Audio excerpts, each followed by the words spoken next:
Rupees 1,000 crores to be invested for setting up 200 TV channels for education of underprivileged youth. IIT Roorkee scientists develop dopamine sensor to detect neurological diseases at an early stage. MPPSC exam features controversial question on Kashmir, paper setter banned.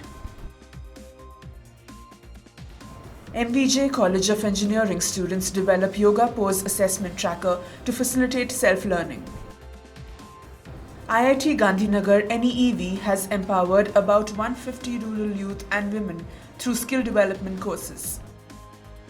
IIT Guwahati researchers create affordable prosthetic leg for Indians that enable deep squatting and cross-legged sitting.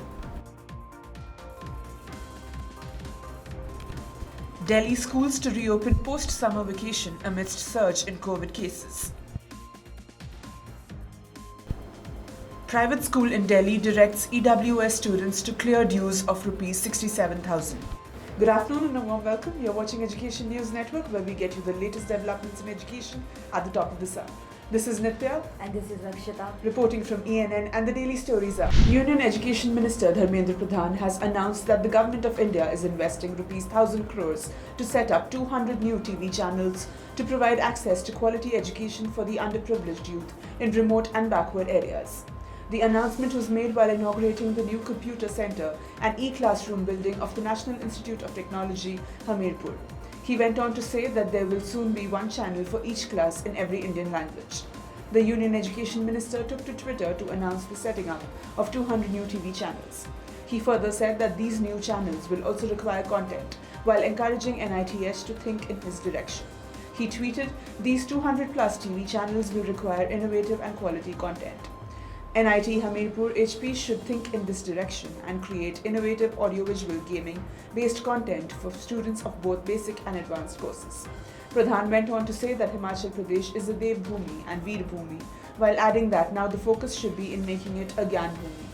A team of scientists at IIT Roorkee has developed a dopamine sensor to detect neurological diseases such as schizophrenia and Parkinson's at an early age. When a person suffers from these diseases, the level of a chemical called dopamine is altered in the brain, and the sensor works by measuring the dopamine levels. It can detect even a small change in the level of this chemical in our brain, thus detecting the possibility of neurological disorders like schizophrenia and Parkinson's disease. As most of these diseases cannot be completely cured, early detection helps in controlling the advancement of the disease. In this regard, the sensor developed at IIT Roorkee has the potential to play a significant role in the medical field. The IIT Roorkee team has used a material called graphene quantum dot, which was mixed with sulfur and boron for fabricating these sensors. In the presence of a very small amount of dopamine, this sensor changes the light intensity, which can be easily measured, thus providing an estimate of the amount of dopamine in the brain. A question asked in the Madhya Pradesh Public Service Commission State Service and Forest Service preliminary examination held on Sunday has led to a controversy. In sets A, B, C and D of the preliminary examination, a statement and logic-based question on Kashmir was asked. Should India decide to give Kashmir to Pakistan? The question was followed by two arguments. Argument 1, yes, this will save India money. And argument 2, no, such a decision will lead to a further increase in similar demands. The four answer options were: A, argument 1 is strong, B, argument 2 is strong, C, argument 1 and argument 2 are both strong, and D, both arguments 1 and 2 are not strong. There was a ruckus as soon as the controversial question went viral. Following the growing controversy, the Public Service Commission has banned all the work of the particular MPPSC paper setter by sending him a notice. It said that the paper setter has not complied with the schedule. Therefore, considering it in the category of misconduct, you are debarred by the Commission from all the work of the Commission for the future, the letter said.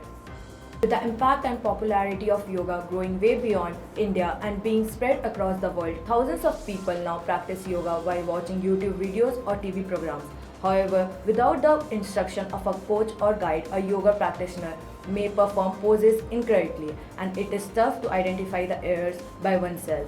A group of computer science students from MVJ College of Engineering has now developed a yoga pose tracking method to tackle this problem. The team of students who were involved in the project include Dipti Singh, Deepak Pandey, Hima VS, and Bhaskar Katragara. The idea for such a device or software first came to Deepti Singh when she was practicing yoga by herself at home and was in doubt about whether she was moving right. She says, the major concern here is that performing complex yogasanas without the supervision of a trainer could cause serious injuries, especially to the spine and the neck. When we were asked to submit our topics for the college final year project, I discussed this idea with my team. It was liked by all and we started planning on a design. This is how the group of engineering students came up with a solution called Yoga Pose Assessment System for Self-Learning. When the team started their research, they found very little had been done on the subject before.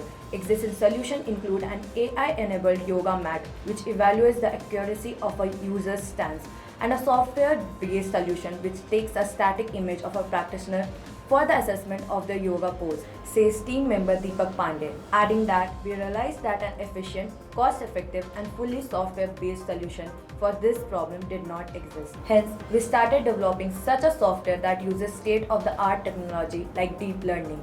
The yoga assessment system developed by the team of students from MVJ College of Engineering, Computer and Engineering Department uses the webcam of the user's PC to capture the video of them performing a particular yogasana. It employs Blaze Pose, a deep learning based human pose estimation model, to get the key point coordinate of the body, explains Hima VS from the student researcher team, adding that it then runs an algorithm which calculates the accuracy of the pose based on these coordinates and the data gathered from video of an instructor performing the same pose. The user can see the output in the real time that helps them to understand where they are going wrong. NEEV, a community outreach program of the Indian Institute of Technology, Gandhinagar, successfully trained nearly 150 rural youth and women in 6 skill development courses during April to June 2022. The institute organized a valedictory event for the participants on June 10, 2022 to award course certificates for successful completion of the courses. Professor Sharad Gupta, in charge Dean R&D, was present on the occasion to encourage the participants. A total of 145 participants were trained at NEEV IIT GN in this edition of summer skill courses, including 26 in stitching skills course, 30 in beautician skills course, 34 in basic computer skills course, 26 in spoken English skills course, 16 in tally skills course, and 13 in vocational skill course of wiring and CNC machining. Many of them have already started earning after gaining these skills. These courses are offered entirely free of cost with philanthropic support from the Desai Foundation Trust. NEEV charges only a refundable security deposit of ₹500 per participant, which is refunded to the participant after they complete the course. Moreover, the courses such as stitching skills and beautician skills, which are exclusively organized for women, are conducted in their village itself. The popularity of NEEV's courses has grown beyond Gandhinagar or Ahmedabad, and this time they hosted 5 outstation participants, mainly from the South Gujarat region. NEEV also provided them with lodging and boarding in the IIT GN hostels for the duration of their courses and did not charge anything from them. Researchers at IIT Guwahati have designed an affordable prosthetic leg specifically designed for the Indian population. It is suitable for uneven terrain and supports Indian needs such as cross-legged sitting and deep squatting. It is also adjustable for different age groups and multiple stages of prosthesis use. This research has been funded by the Ministry of Education, Government of India and the Department of Biotechnology, Government of India. IIT Guwahati researchers collaborated with 151 Army Base Hospital, Guwahati, Toraram Bafna Kampur District Civil Hospital, Guwahati, Guwahati Neurological Research Center, North Guwahati and Northeastern Indira Gandhi Regional Institute of Health and Medical Sciences, Shillong for the research on the prosthetic leg. Prosthesis development in India faces several challenges. Highly functional mobility of amputees requires devices with advanced features which are expensive and cannot be afforded by many. Further, affordable prosthetics that are available in the market have many functional limitations. In addition, the Indian lifestyle and uneven terrain require prosthetics with specifications unique to India, which are not widely available in the market. A team led by Professor S. Kanagaraj, Department of Mechanical Engineering, IIT Guwahati, set out to tackle these issues. Prototypes of their models developed by this researcher team are currently undergoing trials. Highlighting the key areas of their research, Professor S. Kanagaraj, Department of Mechanical Engineering, IIT Guwahati said, the knee joint developed by our team has a spring-assisted deep squat mechanism, which helps to use Indian toilet system more comfortably. The knee rotating mechanism helps to have cross-leg setting. The locking mechanism helps to reduce the fear of falling of patients while walking in an unknown terrain. Adjustable length in a knee helps to have either more stability or easy flexing depending on age and requirement of the patients.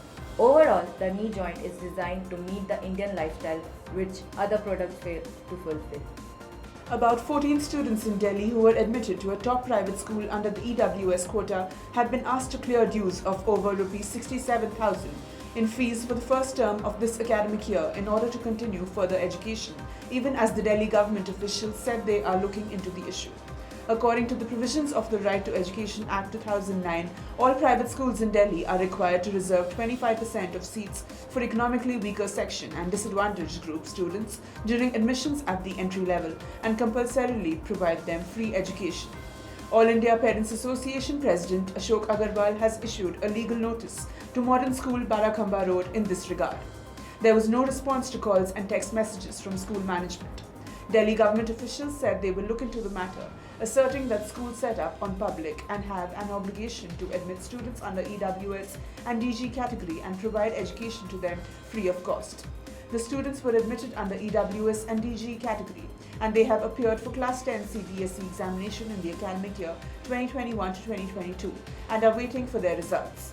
These students were admitted in nursery class, and since they are studying under the EWS and DG categories free of cost, these students have now been asked to pay dues of Rs 67,835 for Class 11's first term to either continue further education or get school leaving certificate, said Mr. Agarwal. Modern School is one of the 400 schools in the city which are built on land given to them by public land-owning agencies such as the Delhi Development Authority. These schools had been allotted land at concessional rates on the condition that they would provide free education to EWS children.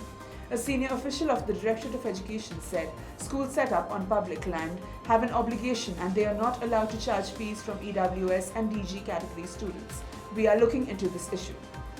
With schools in Delhi geared up to reopen from July 1st following summer vacations, rising COVID cases in Delhi NCR have sparked concerns among parents, even as principals said there should be no more disruption in offline learning and asserted that all measures are being taken to get students accustomed to living with the pandemic. According to school principals, while coronavirus is posing new threats, there is a need for parents to understand that the pandemic is nearing the endemic phase and one should get accustomed to living with it. Ms. Alka Kapoor, principal of Modern Public School Shalimar Bagh, says, while the schools are scheduled to open from July 1st after the summer vacations, increasing COVID cases have become a major concern for the parents yet again. The state government has stated that it is not in favor of any more disruptions in studies and aims to continue education while keeping the safety of students and teachers at priority. She added, at our school, children with low immunity are provided with the option of staying at home, while parents can connect with the school authorities to get the classwork of the student at home. Also, MPS has special classes for students seeking education in isolation. Delhi reported 1,060 new COVID cases in a day and 6 deaths, the highest in around 4 months, while the positivity rate rose to 10.09%, as per the data shared by the City Health Department on Monday. This is the highest test positivity rate recorded in the capital since January 24th, when 11.8% of the people tested had turned out COVID positive. Schools reopened for completely offline classes from April 1st after prolonged closure in view of the COVID-19 pandemic. Experts have raised concerns about learning losses due to disconnect from physical classrooms and have been warning against any further disruptions in offline classes. Despite the rise in the positivity rate, the city government has not implemented the graded response action plan devised by the Delhi Disaster Management Authority since the hospital admissions are low. That's all for today. Thank you for watching Education News Network. For more such videos, do log on to our website, theENN.com, and don't forget to like, share, comment, and subscribe. Signing off, this is Nitya. And this is Akshita.